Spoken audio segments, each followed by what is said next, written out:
A veces la vida se nos escapa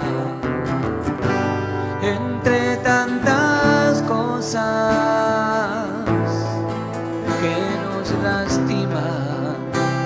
La muerte de Ceci, los mártires de Coabolaño. Debe hacerse justicia en memoria de todos ellos.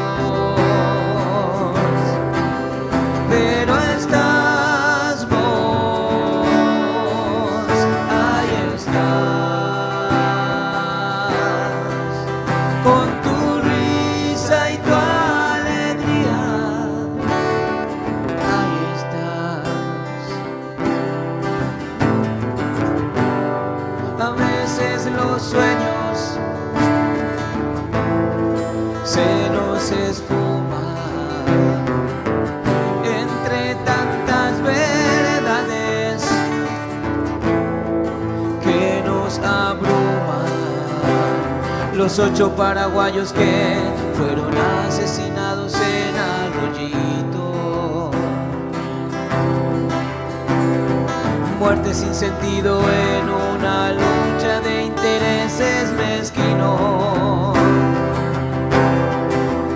Pero estás vos, ahí estás, con tu risa y tu alegría, ahí